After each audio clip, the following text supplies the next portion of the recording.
traditions. And I got to hear from some of you as I walked around about you already have done the Easter egg hunts this morning with your family, with your kids. It's awesome. We did some of that yesterday with my wife's family out in the country. Their family have some great traditions. And like the best traditions, they are a mix of things that were made long ago and then stuff that we're just sort of making up as we go along, like all the tradition stuff.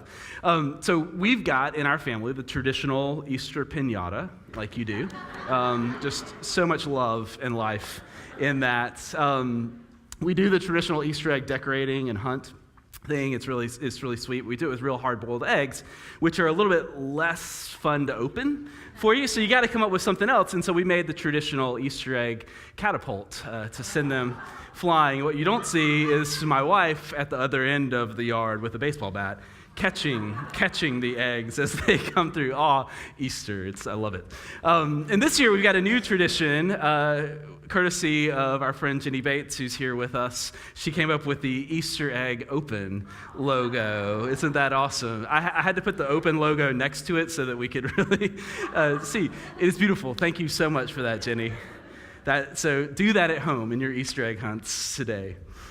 Tradition gives us this common language and this common metaphor to live with. But growing up, I didn't grow up in a really traditional environment, really high churchy kind of space. And so it put me at a disadvantage when I moved into high church spaces like Easter Sunday. And so when I was younger, I went to this citywide Episcopalian church service where they were very, very big on traditions. It was beautiful. It was, the robes and the recitations. It was wonderful. And they had this thing that they would say to each other. One person would say, "He is risen," and then the next person would say, "He is risen indeed." Okay, cool. So you were at the same worship service that I was. Okay, awesome.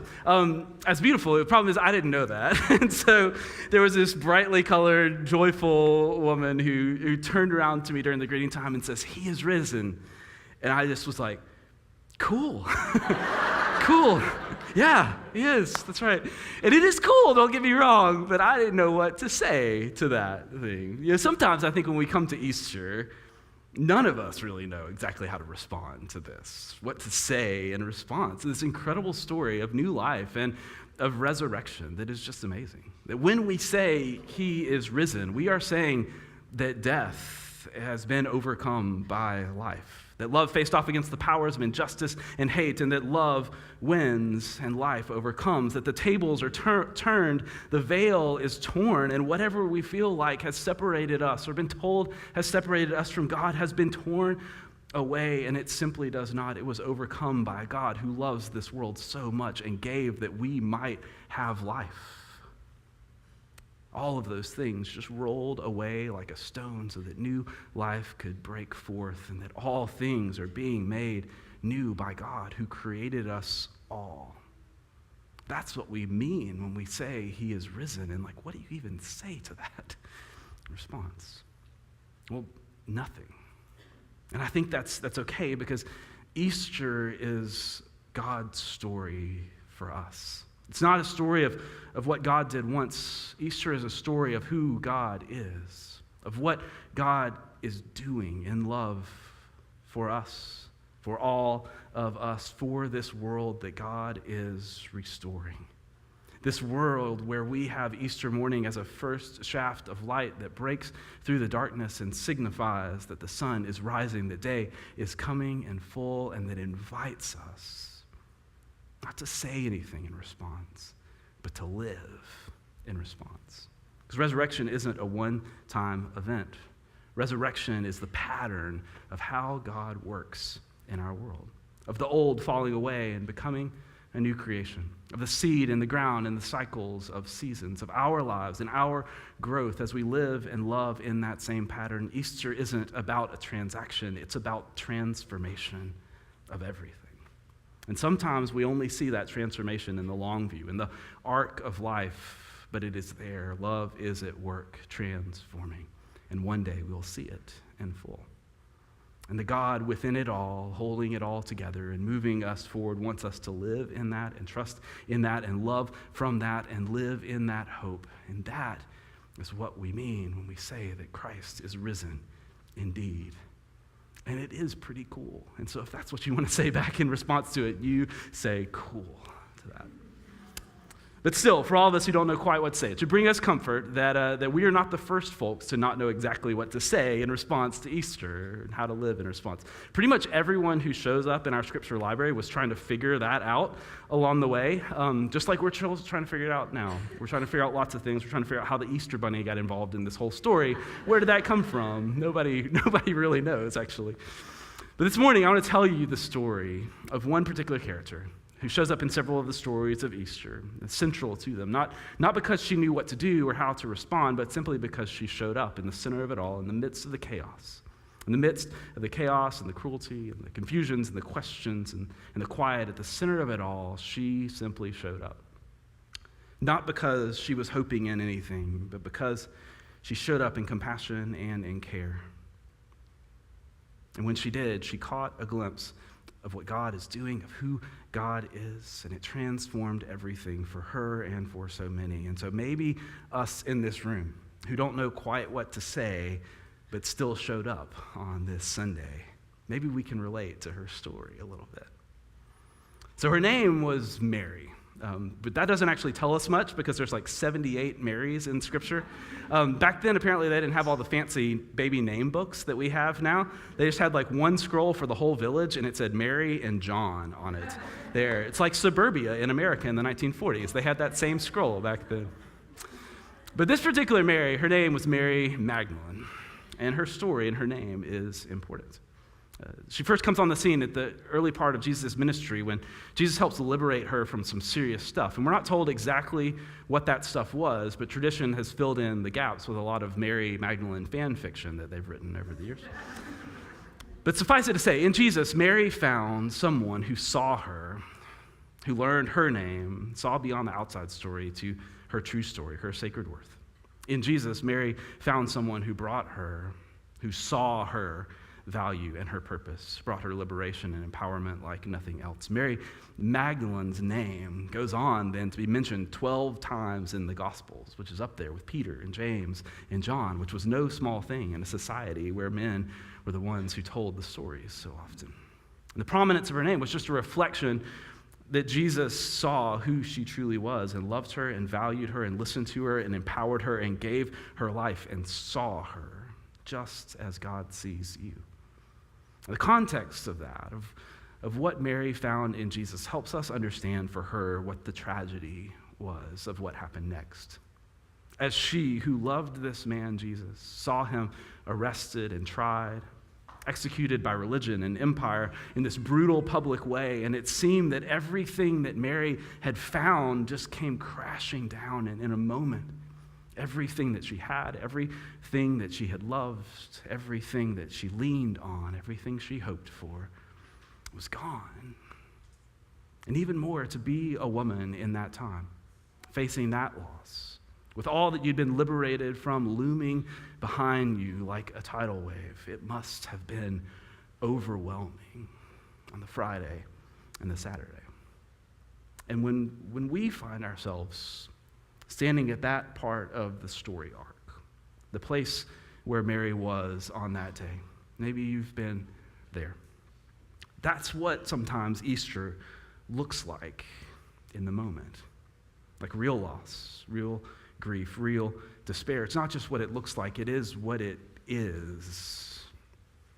Easter, the beauty of it is not that it pretends like loss is not a thing. The beauty of Easter is that Easter says that the worst thing is not the last thing. That this is a part of our story, but it's not the end of our story, not the end of our hope, that God still moves. And sometimes we don't understand what that looks like or how it could possibly come from, but still God invites us to show up. It says that, especially in the midst of those struggles, that God is with us, at work in us and through us and around us and before us and for us, for healing and for hope, for redemption and reconciliation, with compassion and with tenderness, making all things new. Not just on one Easter day, but on every Easter day, because that's who God is. God is a God of new life among real life. And so it was right there, in the midst of everything, in the midst of real human life, that Mary did something remarkably heroic or heroinic in this. She showed up. Right? In the face of that difficulty and despair, she woke up in the morning and she went to the tomb to place flowers, to care for the body, to honor her friend that she loved. The Reverend Nadia Boltz-Weber calls Mary Magdalene the patron saint of just showing up. So all you college kids out there with 8 o'clock classes, this is your patron saint of just showing up, right? Nadia Boltz-Weber also has a tattoo of Mary Magdalene on her arm. It's right there, if you can see where I'm pointing, which is awesome because she knows that there is a power, transformative power and courage and heroism and deep faith in showing up. Showing up in this world as people of a God of ever-present grace, showing up for each other. Not to expect anything or to speak anything, but just to show up, to listen, to bear witness, to be with each other just as God is with us. And it's so often in that where seeds of new life and new hope are planted.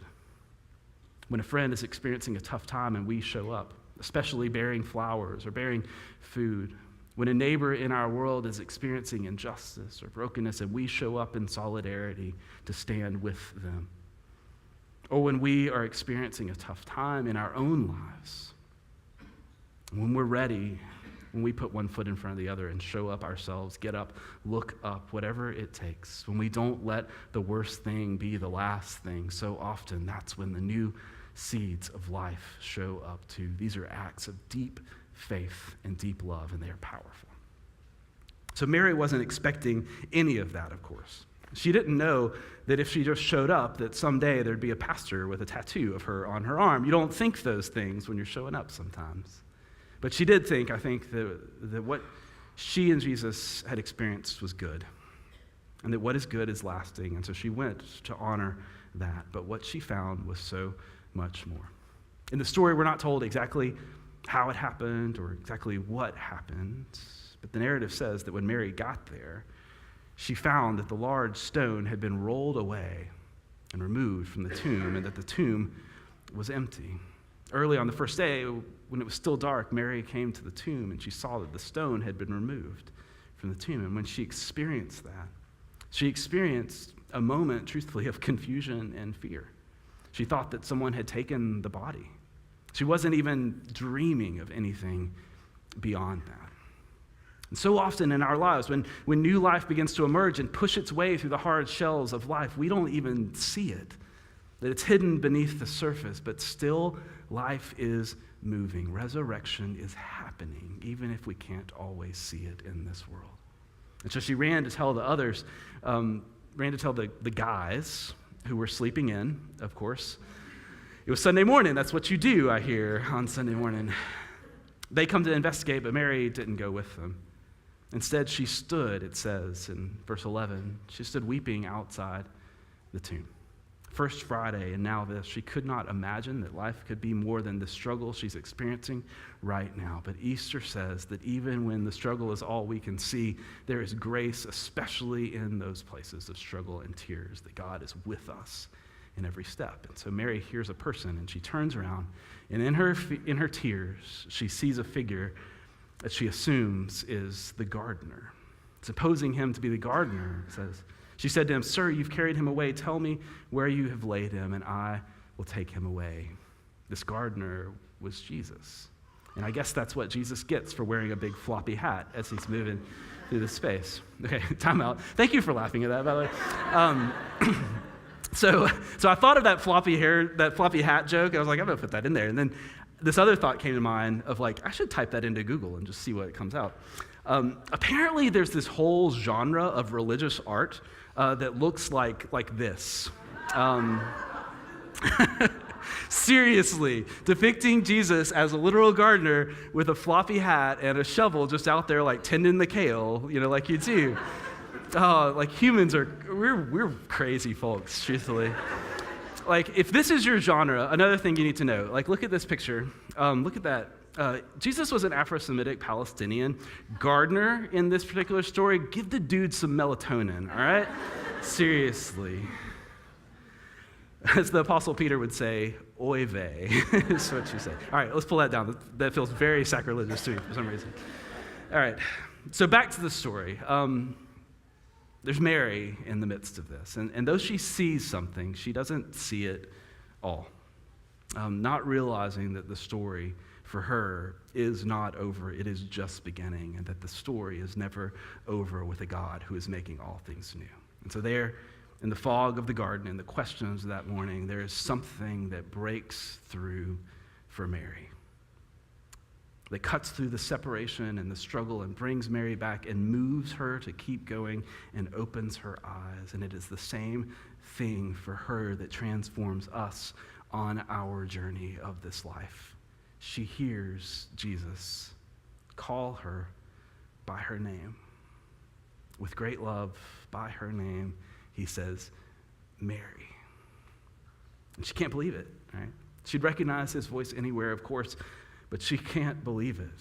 This Jesus who knows her name and the depth of her spirit and the truth of who she is, calls her by her name, Mary, beloved child of God, in the way that he said it so many times, in this way that goes deep into the heart of who we are. He sees her, and in that moment when she realizes, I think she is resurrected too. Because that's the same for all of us, isn't it? Amidst the fog of our journey and the questions and the struggle and the wrestling and the wondering, the searching and the seeking, as we seek out who we are in our true name, there is a God who knows you and loves you, who is with you and for you, who calls you by your name with great love. Beloved child of God, by your name. And when we hear that cutting through the fog and the questions, it's like new life breaks forth. And Mary hears it and she knows. Even with the floppy gardener hat, she knows. And she falls to his feet and she says, Rabboni. She says, Rabboni, my teacher. There's a moment in every dark night of the soul, in every journey of struggle or grief, when amidst the stories that seem finished, when we wonder whether God sees us and knows us and moves still in our world, amidst even that, there are moments when you hear your name. Maybe first through a friend who just shows up and is that ambassador for you. Or maybe as a whisper that's deep in our souls, we hear our name and we open our eyes and we realize that the story is not over, that the worst thing is not the last thing, and that we have a God who knows us and is making all things new in love, and that all things means all things, and that means us too. And so after a few moments there, Jesus says something that's like so Jesus, it's strange and odd. He says, you have to let go of me. I'm not sure exactly what Jesus meant or how long Mary had been holding on to Jesus. But as you know this, I know this, every step of my journey, as I have grown and searched and seeked from childlike faith to adolescence to adult, as I have begun to understand the identity of who I am, I've had to let go at times of the understanding of God, of Jesus that I had before, so that I could understand and embrace something bigger. To see past that personal gardener, Jesus, to see resurrection that breaks forth for all creation. On my journey, as I've grown, I've had to let some things go in part so that I can find and know in new ways. I can know God in new ways, in bigger ways, in more resilient ways. Let go of my small vision of things so that I can see something new. And it's not easy. There's a deep vulnerability in letting go. But so often when we do, we find just what Mary did, that we are held by something even greater, who knows our name. And so reluctantly, I think, she let go. But as she rose, she found that God had something new in store for her, a vision of who she truly was that was greater than she imagined. And it began with this call and this mission for her. Jesus said, I want you to show up. I want you to keep showing up, but I want you to do it with a new message. He says, go and tell the disciples. Go tell the sleeping in dudes what you've seen. Which may seem like a normal thing to say, but it was not. In the culture of the day, women did not get to be the ones who told the story. Before all of this, among the disciples, Mary was there. She was listening and learning, but it was Peter who was always talking in those spaces, just Peter-splaining things to everybody who was around. Women didn't get to splain things. Women didn't get to testify in court. They couldn't be eyewitnesses. They didn't get to tell the story. But Jesus wasn't preserving the status quo. He wasn't resuscitating. He was resurrecting and making all things new. And Mary was a part of that. And so he said, let go of what you once knew. See the God of new life and go tell the others. And so she did. And so Mary became the first one to witness to the good news of God, the apostle to the apostles, she's called. The first Easter preacher, which is another reason why Nadia Boltz-Weber has Mary tattooed on her arm. Mary thought she had lost the thing that empowered her, but on Easter she found something so much more empowering than she could imagine, a vision of her God and her God's love for her and for all people more than she could imagine. She found an invitation to be a part of that story and of that life. So Mary was sent out to be a part of making all things new, to be a part of following the path of love, of laying down, of planting seeds of the Easter story and letting others know that there is a God of love who knows your name too. I said that Mary's name was important. It was because she was important, of course. But back in those days, names meant something. And Mary's name is interesting. She's not called Mary, daughter of something, or Mary, wife of something. As far as we know, there wasn't a city called Magdala either. But the community that ran with Jesus sometimes got names of affection, like nicknames too. Peter was called the Rock. Simon was called the Zealot. Thomas was called the Doubter. So at least we know that we're represented in Jesus' crew too. And so it seems, I think, like Mary got her own name. Magdala means tower in Aramaic. Tower.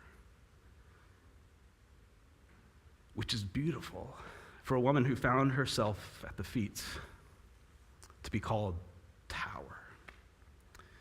Towers were the symbols of the city. They were the things that you could see from a distance. In their height, they were the place that the city brushed against the heavens. They were towers. But from a tower, you can also see far and wide with great perspective. You can see the shape of the land, and I think Mary saw the shape. I think Mary had that perspective. When she opened her eyes to see clearly that resurrection morning, as she and others began to open their eyes, they saw resurrection all around them. Because resurrection is not a one-time event. It is the pattern of God moving in our world. It is who our God is. As my friend Jenny said, the empty tomb is not a tunnel that we pass through to the other side. It is the life of God unleashed on our world with all its creative, life-giving, all-beloving, new-making energy.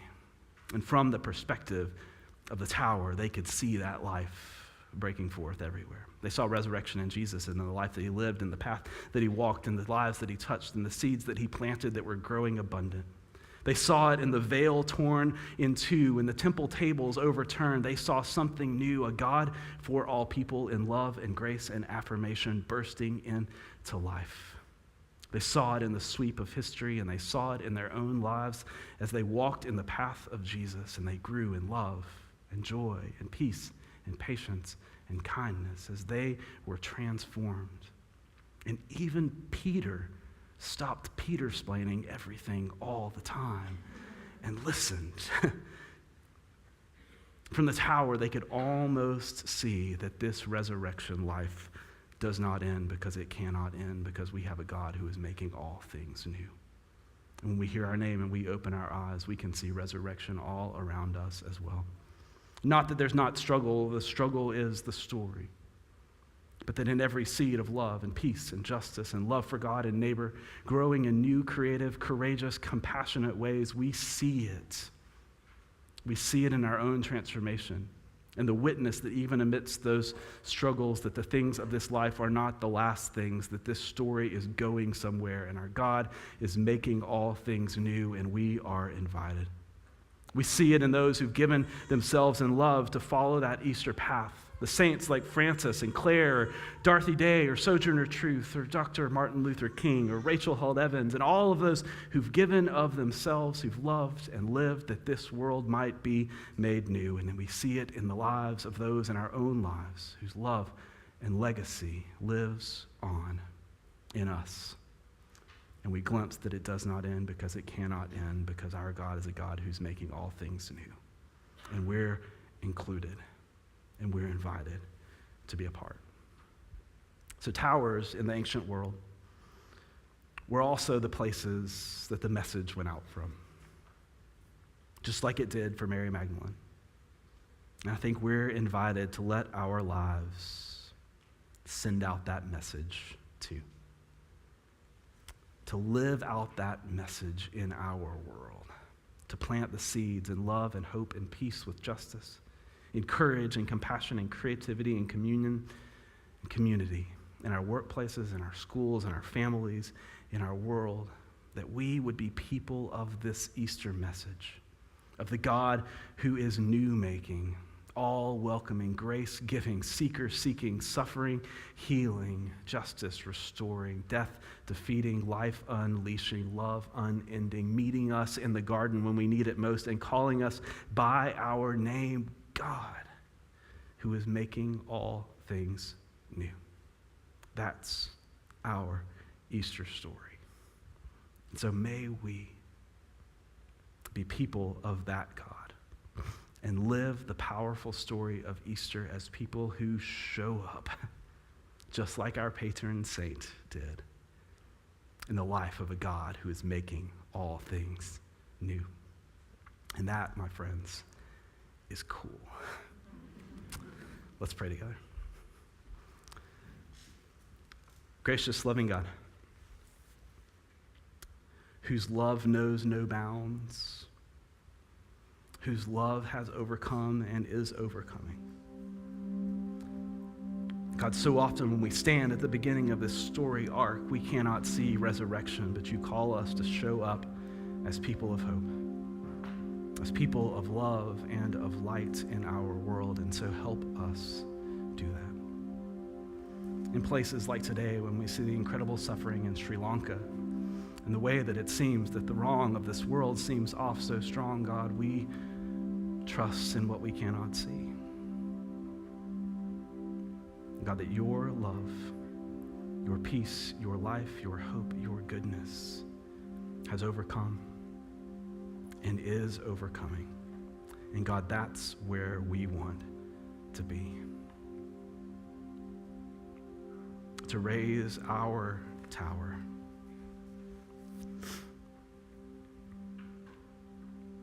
God, to see with your vision, to live out your message of good news for all people. As we say to our neighbors, our siblings, as we say to this world in word and especially in deed, that you are loved, that your name is known. God, that God is a God of life that is breaking forth. God, thank you for that.